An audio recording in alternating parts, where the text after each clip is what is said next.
Praise the Lord. परमेश्वर के नाम की महिमा हो। इस सुंदर समय के लिए परमेश्वर का धन्यवाद और स्तुति करता हूँ। कलम्बोली कलीसिया के सारे विश्वासियों को और ऑनलाइन में आए हुए सबों को जल्द से जल्द आने वाले प्रभु यीशु मसीह के मधुर नाम में वंदना देता हूँ। विशेष रीति से पास्टर सजू मैथ्यू और उनका परिवार, जिन्होंने आज परमेश्वर के वचन की सेवकाई के लिए मुझे यहाँ पर आमंत्रण दिया, तहे दिल से मैं उनका भी धन्यवाद करता हूँ। परमेश्वर आपको, आपकी कलीसिया को, आपकी सेवकाइयों को बहुतायत से आशीष दे। पास्टर सजू मैथ्यू ने पिछले साल भी मुझे निमंत्रण दिया था, लेकिन दूसरे कलीसियाओं में सेवकाइयों के कारण, स्केड्यूल मीटिंग्स के कारण मैं उसको स्वीकार नहीं कर पाया। लेकिन परमेश्वर ने अपनी इच्छा और योजना के अनुसार आज ये मौका दिया है। शायद मुझे आप लोग में से कोई व्यक्तिगत रीति से नहीं जानता होगा, उसमें कोई बड़ी बात नहीं है, क्योंकि मैं भी आपको व्यक्तिगत रीति से नहीं जानता। लेकिन इस जूम मीटिंग में, इस संगति में ऐसा कोई भी व्यक्ति नहीं है जिसे हमारा स्वर्ग का परमेश्वर व्यक्तिगत रीति से नहीं जानता। God knows every minute details of our life. साधारण रीति से जो यूथ मीटिंग्स में मैं अंग्रेजी में, इंग्लिश में प्रीच करता हूं, लेकिन जैसे मुझे यहाँ पर बताया गया, इस संगति में यंगस्टर्स के अलावा इस कलीसिया के कुछ बड़े बुजुर्ग और विश्वासी परिवार भी सम्मिलित हैं। इसलिए मैं हिंदी में प्रचार करूंगा और बीच बीच में दूसरी भाषाओं का भी प्रयोग करूंगा। परमेश्वर हम सबों को बहुतायत से आशीष दे।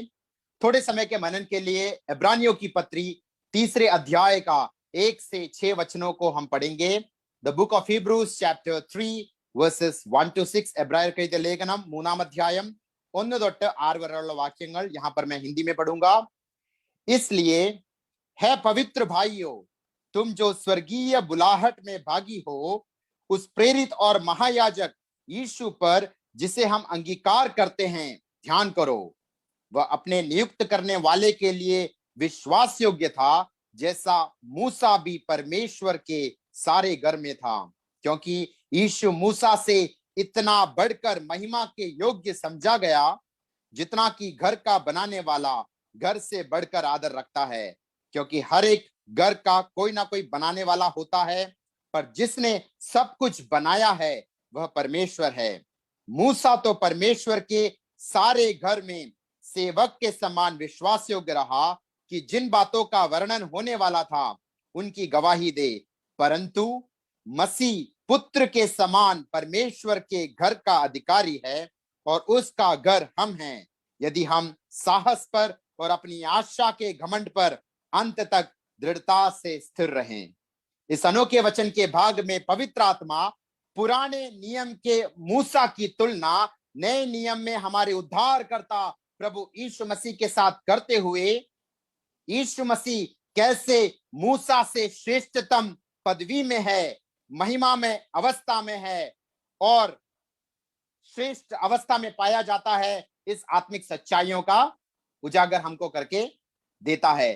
अगर हम संसार में देखेंगे, संसार के लोग, संसार में जो सफल और सक्सेसफुल हैं, उनको बड़ा आदर, सम्मान और श्रेष्ठ पदवी देते हैं। अगर हम समाचार पत्र पढ़ेंगे, newspapers, news channels, social media को भी फॉलो करेंगे, वहां पर अलग अलग रेल्स में संसार में जिसने सफलता प्राप्त किया है, संसार में जो सक्सेसफुल हुआ है, उसको बड़ा चढ़ाकर दिखाया जाता है और आदर, सम्मान और श्रेष्ठ पदवी उनको दिया जाता है। लेकिन जब हम यशायाह भविष्यवक्ता की किताब 55 अध्याय का 8 और 9 वचन पढ़ते हैं, यशायाह प्रवाചകന്റെ പുസ്തകം 55 अध्यायम 8-9 वाक्यങ്ങൾ, वहां पर स्वर्ग का परमेश्वर बोलता है, जैसा मनुष्य सोचता है वैसा मैं नहीं सोचता। मनुष्य की गति, मनुष्य की योजना, मनुष्य की इच्छा, मनुष्य के नजरिए में और परमेश्वर की सोच, विचार, गति और नजरिए में जमीन आसमान का अंतर है। तो ये संसार का मनुष्य जब देखता है, संसार में जो सफल और सक्सेसफुल है उनको आदर और सम्मान देता है, लेकिन उसके विपरीत हमारे स्वर्ग का परमेश्वर विश्वास योग्य लोगों को ढूंढता है, फेथफुल वंस को सर्च करता है। मैं यंगस्टर्स को विशेष रीति से कहना चाहता हूं, God is not looking for successful people, he is looking for faithful ones. ये एक विरोधाभास है। This is one of the paradoxes of Christian life. संसार जब सफल लोगों को ढूंढता है, हमारा स्वर्ग का परमेश्वर विश्वास योग्य लोगों को ढूंढता है। और इसलिए इब्रानियों की पत्री 3 अध्याय का 1 से 6 वचन में मूसा के विषय में पवित्र आत्मा कहता है, मूसा अपने संपूर्ण घराने में एक सेवक के समान, एक दास के समान, एक सर्वेंट के समान विश्वास योग्य रहा। लेकिन प्रभु यीशु मसीह के विषय में कहता है वो एक दास या सेवक नहीं बल्कि पुत्र के समान वो विश्वास योग्य रहा। ही वॉज ए फेथफुल सन। पुराने नियम में कितना भी बड़ा भक्त हो, कितना भी महान प्रभु का दास हो, वो परमेश्वर को पिता करके संबोधित नहीं कर सकता था। पुराने नियम में हम बड़े बड़े महान प्रभु के दासों को देखते हैं, जैसे कि हानोक, नोहा, अब्राहम, इसहाक, याकूब, यूसुफ, और इसके अलावा कुछ बड़े महान भविष्यवक्ता लोग भी थे, जैसे कि यशायाह, यिर्मयाह, दानियल, आमोस, जफनिया, हगाई, जकरिया। लेकिन ये सारे प्रभु के दास लोग कभी भी परमेश्वर को पिता करके संबोधित नहीं कर सकते थे। आज हम लोग भी गीत गाते हैं, अब्राहम इन दैवम, इसहाक इन दैवम, याकूब इन दैवम, लेकिन उससे बढ़कर हमें एक पदवी दिया है कि हम हमारे परमेश्वर को अब्बा पिता करके पुकार सकते हैं। और इसलिए जब प्रभु यीशु मसीह संसार में देहधारी होकर अपनी सेवकाई को पूरी करने के लिए आया और उसने अपने चेलों को, शिष्यों को, डिसाइपल्स को प्रार्थना करना सिखाया। मत्ती रचित सुसमाचार उसके 6 अध्याय का 9 से 15 वचन, मत्ताई सुविशेषम 6 अध्यायम 9 തൊട്ട് 15 വരെയുള്ള വാക്യങ്ങൾ, वहां पर जो प्रार्थना करना सिखाता है उसमें सबसे पहला स्टेटमेंट यीशु मसीह जो चेलों को सिखाता है वो ये है हमारे स्वर्गीय पिता परमेश्वर, our father who art in heaven. हजारों साल से कोई भी इस्राएली जन, कोई भी यहूदी परमेश्वर को पिता करके नहीं पुकार सकता था। वे यहोवा या अब्राहम, इसहाक, याकूब का परमेश्वर पुकारते थे। लेकिन नए नियम में हमारा सौभाग्य है, हमारा पदवी है, हमारा प्रिविलेज है कि हम परमेश्वर को पिता करके पुकार सकते हैं। इसलिए रोमियो की पत्री 8 अध्याय का 15 वचन कहता है, रोमा लेखनम 8 अध्यायम 15 वाक्यम, हमें दासत्व का आत्मा नहीं दिया कि हम भयभीत हो जाए, परंतु ले पालकपन की आत्मा या पुत्रत्व की आत्मा, स्पिरिट ऑफ सनशिप दिया है, ताकि हम परमेश्वर को अब्बा पिता करके पुकार सके। तो अब्बा पिता पुकारने का ये सौभाग्य परमेश्वर ने हमें दिया है। तो मूसा अगर अपने पूरे घराने में एक विश्वास योग्य दास था, तो यीशु मसीह विश्वास योग्य पुत्र है। इसको समझने के लिए मैं एक उदाहरण देना चाहता हूं। एक बड़ा मेडिकल स्टोर का मालिक, जिसके मेडिकल स्टोर में बहुत सारे सेवक, दास लोग, एम्प्लॉयज लोग वहां पर काम करते हैं, लेकिन वो एम्प्लॉयज लोगों को एक फिक्स शिफ्ट टाइमिंग है जिसमें वो लोग आके काम करते हैं। मंथ के या महीने के अंत में उनको पगार, सैलरी या वेतन मिलता है। और अगर मालिक कहता है तुम्हें शिफ्ट टाइमिंग से आगे थोड़ा घंटा और काम करना है, तो वो लोग उसके लिए एक्स्ट्रा टाइमिंग का पैसा भी मांगेंगे। लेकिन उसी मेडिकल स्टोर के मालिक का अगर पुत्र भी उस बिजनेस में भागीदार होता है और उस मेडिकल स्टोर में काम करता है, वो कोई शिफ्ट टाइमिंग के हिसाब से काम नहीं करता। उसे मंथ के अंत में या महीने के अंत में कोई पगार नहीं मिलता। अगर उसका पिता बोलता है हमें थोड़ा और समय बिताना है, तो उसके लिए वो एक्स्ट्रा पैसा वगैरह नहीं मानता है, क्योंकि दास एक शिफ्ट टाइमिंग में काम करता है, उसका सैलरी फिक्स है, उसको एक्स्ट्रा टाइम का भी पैसा मिलता है। लेकिन उसके विपरीत जो मालिक का पुत्र है, उसको सैलरी नहीं मिलता, वो उस पूरे मेडिकल स्टोर का अपने पिता के साथ अधिकारी है। जैसे रोमी 8 का 17, റോമാലേഖനം 8:17, മക്കളാൽ ആണെങ്കിൽ അവകാശികളാ സകല സമ്പത്തിന്റെയും അവകാശികൾ। जैसा वो पुत्र उस पूरे मेडिकल स्टोर का उसके पिता के साथ मालिक है, वैसा ही उस पदवी में हमें लेके आया है। हमें परखना है, क्या हम एक महान प्रभु के दास कहलाना चाहते हैं या परमेश्वर का पुत्र और पुत्री की पदवी हम पाना चाहते हैं। कुछ साल पहले मैं कुछ बाइबल कॉलेज स्टूडेंट्स के बीच में परमेश्वर की वचन की सेवकाई कर रहा था। वो लोग बाइबल कॉलेज में पढ़ ही रहे थे, तो उनमें से सब लोगों ने अपना इच्छा जाहिर किया। उसमें से बहुत लोगों ने इस प्रकार से कहा, जैसे ही हम यहाँ से पास आउट होते हैं, हम परमेश्वर की सेवकाई करना चाहते हैं और परमेश्वर के महान प्रभु के दास के रीति से भविष्य में जाना चाहते हैं, ऐसी इच्छा है। मैंने उनके साथ ये वचन बांटा और कहा, परमेश्वर का महान प्रभु का दास और दासी कहलाना अच्छी बात है, लेकिन उससे भी बड़ा और उससे भी महिमामय और श्रेष्ठतम पदवी है परमेश्वर का पुत्र और पुत्री कहलाना। कितना अनोखा बात है, कितना बड़ा प्रिविलेज परमेश्वर ने हमें दिया है। तो अगर यीशु मसीह के समान हमें विश्वास योग्य पुत्र बनना है, तो यीशु मसीह ने जो सिद्धांतों को, जो प्रिंसिपल्स को अपने प्रायोगिक जीवन में इंप्लीमेंट किया, प्रायोगिक जीवन में अपनाया, उसको हमें भी अनुकरण करना अनिवार्य है। एक वचन मैं बताना चाहता हूं, gospel of John chapter 17 verse 10, यूहन्ना ने सुविशेषम 17 अध्यायम 10 वाक्यम, यूहन्ना रचित सुसमाचार 17 अध्याय का 10 वचन में यीशु मसीह पिता परमेश्वर से बात करते हुए कहता है, हे पिता परमेश्वर, जो कुछ मेरा है वो तेरा है, इसलिए जो कुछ तेरा है वह मेरा है। कितना अनोखा प्रिंसिपल वहां पर बोलता है। Father God, whatever is mine is thine, and therefore whatever is thine is mine. हमें अपना जीवन परख कर देखना है। जो समय परमेश्वर ने हमको दिया है, जो एनर्जी, टैलेंट्स, गिफ्ट परमेश्वर ने हमको दिया है, जो अवसर, मौके परमेश्वर ने हमको दिया है, जो धन दौलत परमेश्वर ने हमको दिया है, क्या हम यीशु मसीह के समान कह सकते हैं, परमेश्वर जो कुछ मेरा है वह तेरा है? पुराने नियम के इस्राएल जनता के अनुसार कुछ लोग कहेंगे, परमेश्वर मैं अपना 10%, 10% देता हूं, या 20, 30, 50% देता हूं, मेरे समय का, मेरे धन दौलत का, मेरे टैलेंट, गिफ्ट्स का। तो मैं कहना चाहता हूं, वो व्यक्ति मूसा के समान एक विश्वास योग्य दास बनकर ही रह सकता है। लेकिन जो यीशु मसीह के समान कहेगा, father God, whatever is mine is thine, 10, 20, 50% नहीं, 100% पूरे का पूरा परमेश्वर मैं तुझे अर्पित करता हूं। All my hopes, plans and ambitions परमेश्वर तेरे इच्छा के अनुसार चलने के लिए समर्पित करता हूं। मेरे को जो धन दिया है वो शायद सैलरी के रूप में मिलता होगा, फैमिली इनहेरिटेंस के रूप में मिलता होगा, या परमेश्वर की आशीष से हमको धन मिलता है। वो हम ये नहीं कह सकते कि हमारी होशियारी और सामर्थ्य से हमने कमाया है। परमेश्वर ने अनुग्रह दिया, बुद्धि, शक्ति, सामर्थ्य दिया, उसलिए हमने कमाया है, और वो पूरा परमेश्वर की मर्जी से हमें इस्तेमाल करना है।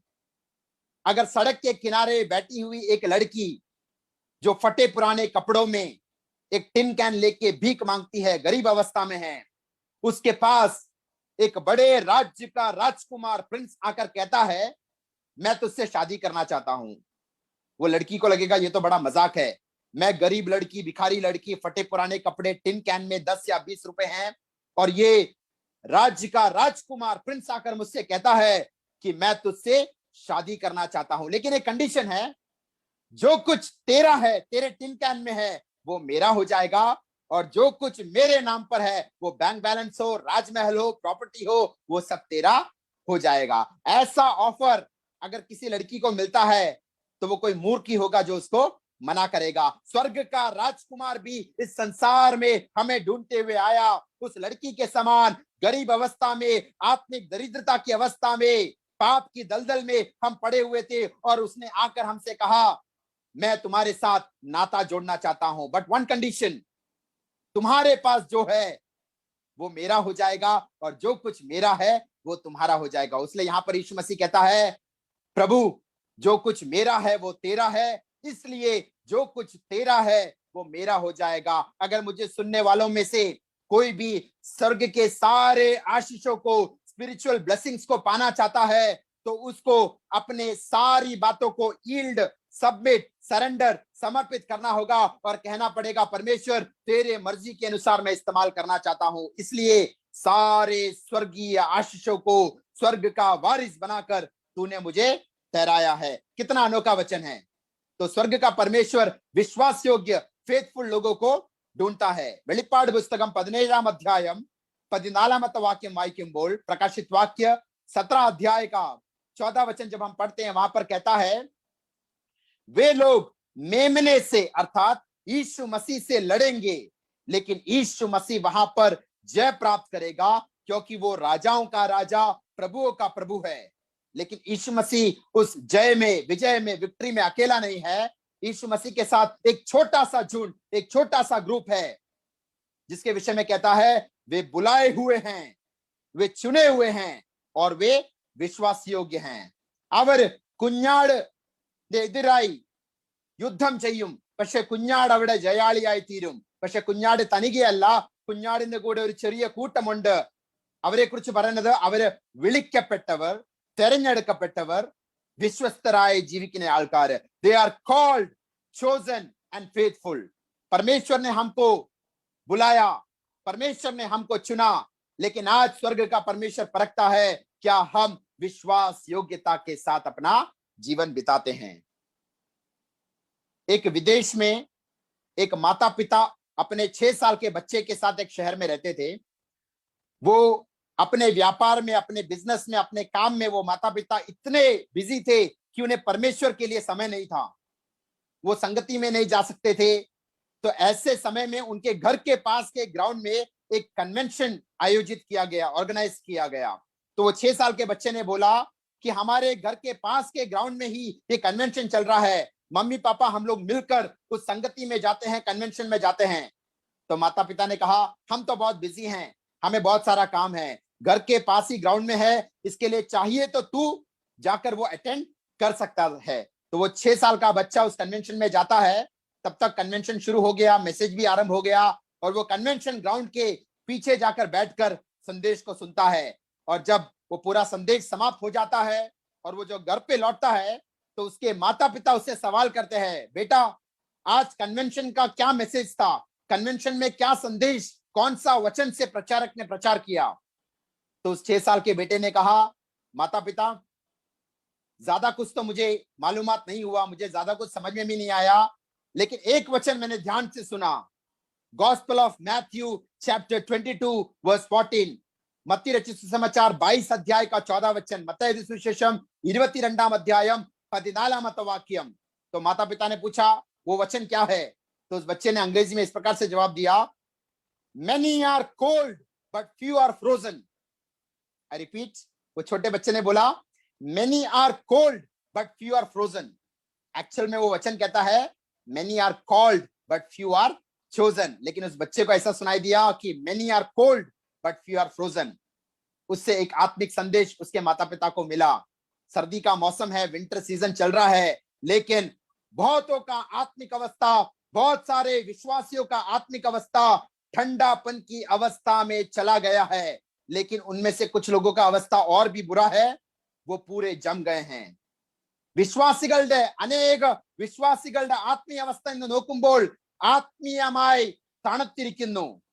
പക്ഷെ ചിലരുടെ അവസ്ഥ തണുത്ത് മരവിച്ച അവസ്ഥയിലെത്തി. Many are cold but few are frozen. वो एक ह्यूमरस स्टोरी की रीति से हम जान सकते हैं, लेकिन उसमें एक आत्मिक संदेश बोलता है कि परमेश्वर ने हमें चुना है, हमें बुलाया है, लेकिन हमें अंत तक विश्वास योग्य रहना है। तो हमें किन बातों में फेथफुल होना है, खास करके जो जवान लोग हैं, लड़के लड़कियां, आपके टीनेज ईयर्स में, आपके 20s में परमेश्वर चाहता है आपके जीवन में ऐसा काम करे, आपके जीवन में एक प्रशिक्षण, डिसिप्लिन और ट्रेनिंग करे, ताकि आगे आने वाले दिनों में परमेश्वर आपको अपनी महिमा के लिए इस्तेमाल कर पाए। लेकिन सबके जीवन में परमेश्वर वो नहीं कर पाता। Those who yield, submit and surrender to the training and discipline of God, God is going to use them mightily in the days to come.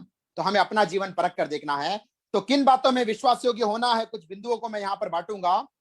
मत्ती रचित सुसमाचार उसके 24 अध्याय को जब हम पढ़ते हैं, मत्ती सुविशेषम 24 अध्यायम, वहां पर पूरा अंत के दिनों के लक्षणों को बताने के बाद, प्रभु यीशु मसीह के दोबारा आगमन के साइंस, चिन्ह, लक्षणों को बताने के बाद, उसके तुरंत अगले अध्याय में मत्ती 25 अध्याय, मत्ती सुविशेषम 25 अध्यायम, वहां पर हमें प्रभु यीशु मसीह के दोबारा आगमन के लिए कैसे तैयार होना है और किन बातों में विश्वास योग्य, फेथफुल होना है, इन आत्मिक सच्चाइयों को प्रभु यीशु मसीह स्वयं प्रकट करके देता है। मत्ती रचित सुसमाचार उसके 25 अध्याय का 1 से 13 वचन जब हम पढ़ते हैं, मत्ती सुविशेषम 25 अध्याയം 1 തൊട്ട് 13 വരെയുള്ള വാക്യങ്ങൾ, हम सबको मालूम है वो 10 कुवारियों का, 10 वर्जिन्स का, 10 कन्यकमार, उसका एक पैरेबल, दृष्टांत, उपमा हमको बताता है। वो कहता है स्वर्ग का राज्य उन 10 कुवारियों के समान होगा जो अपनी मशाले लेकर दूल्हे से भेंट करने को निकली। उनमें 5 मूर्ख और 5 समझदार थे। मूर्खों ने अपनी मशाले तो ली, परंतु अपने साथ तेल नहीं लिया, परंतु समझदारों ने अपनी मशालों के साथ अपनी कुपियों में तेल भी भर लिया। यहाँ पर 10 कुवारियों के विषय में, 10 वर्जिन्स, 10 कन्याकुमार, उनके विषय में बताता है। याद रखना, इनमें से कोई भी अडल्ट्रेस या व्यभिचारिणी स्त्री नहीं थी। ये 10 के 10 कुवारी थी। यानी आत्मिक अर्थ कह सकते हैं, इन्होंने नया जन्म पाया, इन्होंने उद्धार पाया, इन्होंने बपतिस्मा लिया। ये कलीसिया में संगति करने वाले विश्वासियों का चित्र है। व्यभिचारी कौन होता है? What is the clearest definition of spiritual adultery in the New Testament? आत्मिक व्यभिचार का अर्थ क्या है? याकूब 4:4, याकूब 4:4, वहां पर आत्मिक व्यभिचार के विषय में कहता है। वहां पर कुछ विश्वासियों को देखते हुए पवित्र आत्मा कहता है, यू एडल्टरस पीपल है व्यभिचारिणियों, क्या तुम नहीं जानते संसार से मित्रता परमेश्वर से बैर रखना है। Friendship with the world is enmity with God. वहां पर अविश्वासियों को नहीं कहता। अविश्वासी लोग कभी भी आत्मिक व्यभिचार नहीं कर सकते। व्यभिचार का अर्थ क्या है? जिसने अपने पापों से पश्चाताप किया, मन फिरा, प्रभु पर विश्वास किया, नया जन्म के अनुभव में आया, पिता पुत्र पवित्र आत्मा के नाम से बपतिस्मा लिया, कलीसिया में आराधना, संगति, प्रार्थना, वचन का अध्ययन करता है, लेकिन संसार के पीछे, संसार की मोह, अभिलाषा और पाप की बातों के पीछे जाता है, उसको नया नियम में आत्मिक व्यभिचार, स्पिरिचुअल अडल्ट्री कहते हैं। जिन विश्वासियों का दुल्हा जो यीशु मसीह है, उसके साथ आत्मिक मंगनी, स्पिरिचुअल एंगेजमेंट या बिट्रोदल हुआ है, लेकिन वो संसार की मोह अभिलाषाओं की बातों के पीछे भागता है, उसे पवित्र आत्मा यू एडल्टरस पीपल है व्यभिचारिणियों करके संबोधित करता है। अगर एक लड़की का शादी फिक्स हुआ है, उसका एक लड़के के साथ एंगेजमेंट हुआ है और शादी से पहले वो किसी और लड़के के पीछे भागा दौड़ी करती है, तो वो विश्वास योग्य नहीं है, उसको व्यभिचारी करके पुकार सकते हैं। तो हमारा जीवन परखना है। बाहरी रीति से इन 10 कुंवारियों का जीवन अगर देखेंगे तो एकदम पवित्र था। जब परिवार के लोग, हमारे आस पड़ोस के लोग, रिश्तेदार लोग, कलीसिया के विश्वासी, पासबान, प्रभु के दास हमारा जीवन देखते हैं, तो हम इतवार को, शुक्रवार को, बुधवार को, शनिवार को संगतियां करने वाले लोग हैं, जूम मीटिंग्स में आने वाले लोग हैं, आराधना करते हैं, गीत गाते हैं, गवाही देते हैं, वचन पढ़ते हैं, सुनते हैं, सुनाते हैं। तो बाहरी रीति से हमारा गवाही तो अच्छा है, आउटवर्ड टेस्टमनी बहुत अच्छा है, लेकिन हमारा इनवर्ड लाइफ कैसा है वो इस भाग में देखते हैं। यहां पर देखते हैं 5 कुंवारी मूर्ख निकले। उन्होंने मशाले तो ली, लेकिन कुप्पियों में तेल नहीं लिया, फ्लास्क में ऑयल नहीं लिया। और 5 समझदारों ने मशालों के साथ कुप्पियों में तेल भी लिया। अगर रात को आप जाकर उस कुप्पी या फ्लास्क को देखोगे तो उसका जो ज्योति है, लाइट है, मशाल है, हम देख सकते हैं, लेकिन उस कुप्पी के अंदर का तेल रात को नजर नहीं आता है।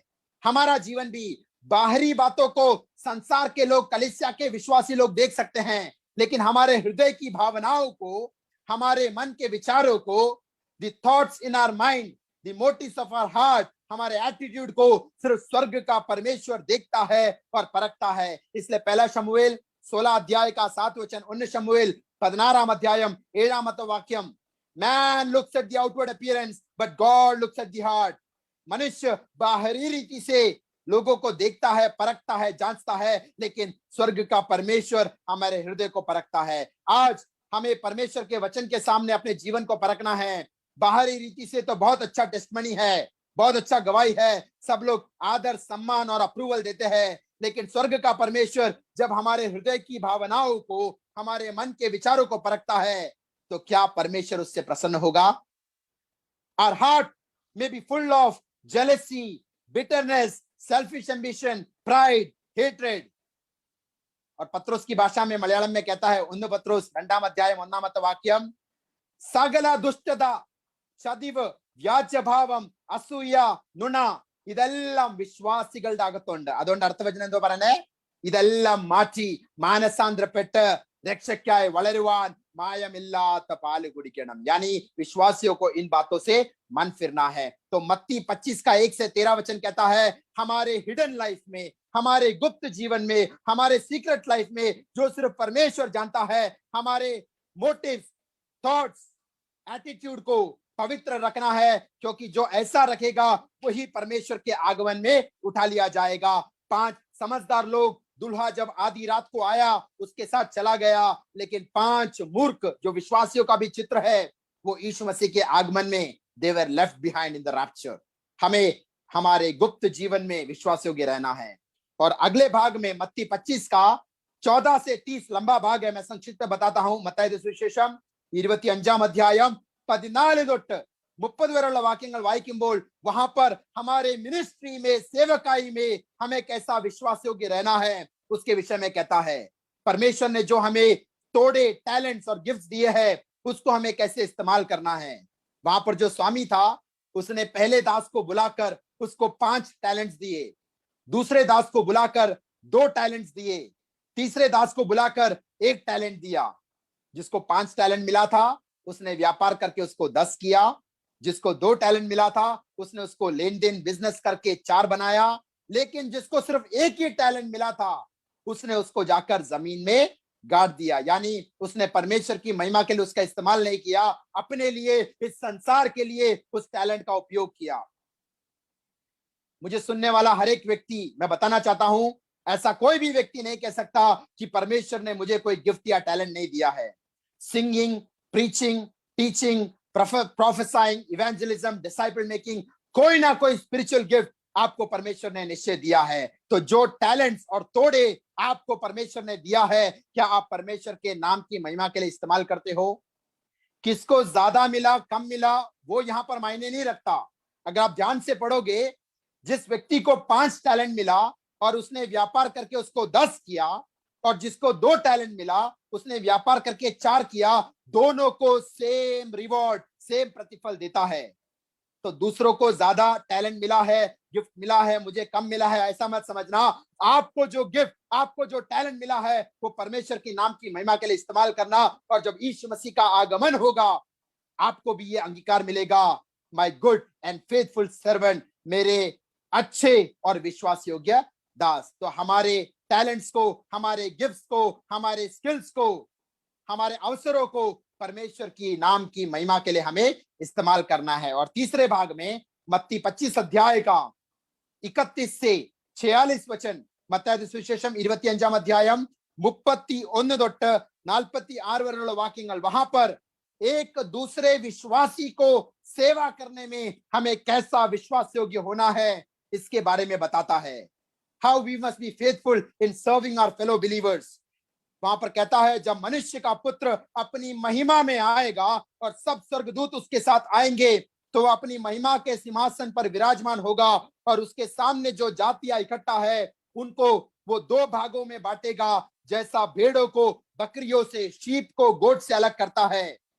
और जो उसके दाहिनी और धर्मी लोग हैं, भेड़, उनको कहेगा कि जब मैं भूखा था तुमने मुझे खाना दिया, जब मैं प्यासा था तब तुमने पानी दिया, जब मैं नंगा था तब तुमने वस्त्र दिया, जब मैं बीमार था तुमने मेरी सुधि ली, जब मैं बंदीगृह में था तुमने आकर मुझसे मिला। तो उसके जवाब में पवित्र लोग क्या कहते हैं?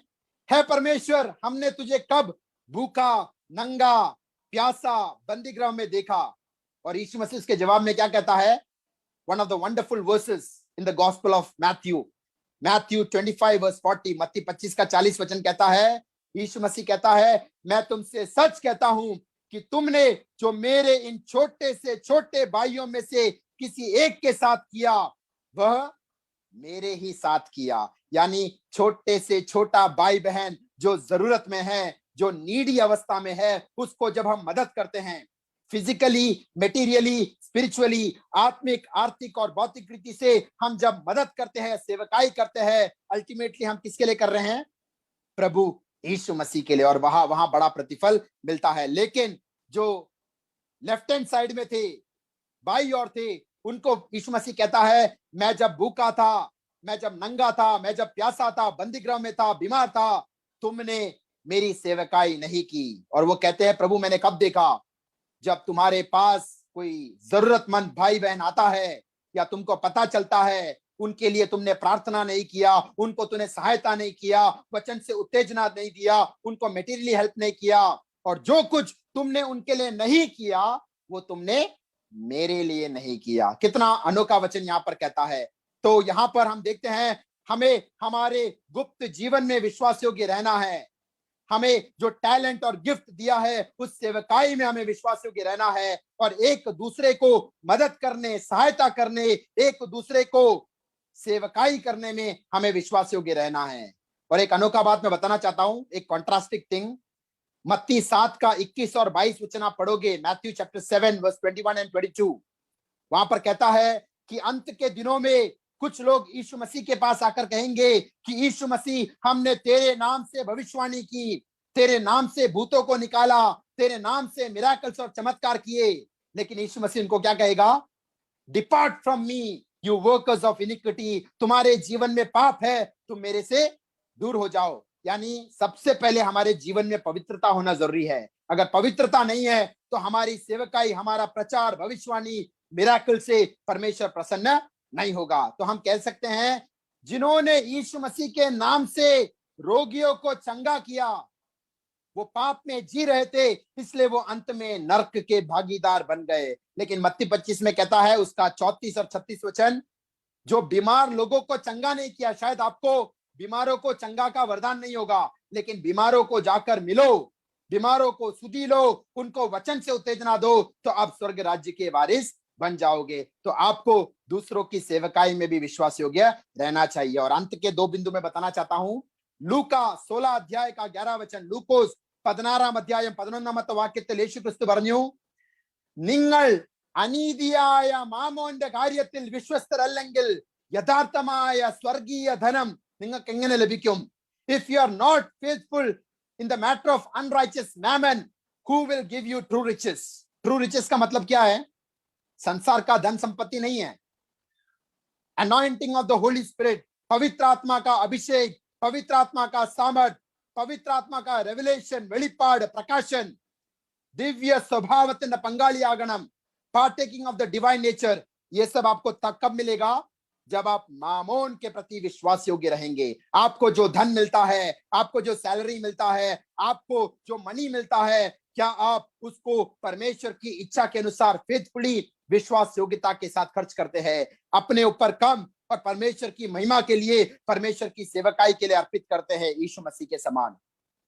तो यहां पर देखना, बहुत सारे प्रचारक लोग एक जमाने में पवित्र आत्मा से भरकर, पवित्र आत्मा के प्रकाशन से प्रचार करते थे, लेकिन आज उनका प्रचार अगर आप देखोगे, मैं किसी को न्याय नहीं करता, लेकिन they have lost the anointing, they have no revelation on God's word. उसका एक रीजन जीसस यहां पर बोलता है, they were not faithful with unrighteous mammon. जो धन वचन की सेवकाई के लिए, परमेश्वर के काम के लिए मिला, उन्होंने अपना किंगडम अपने लिए इस्तेमाल किया और वे अविश्वास योग्य थे।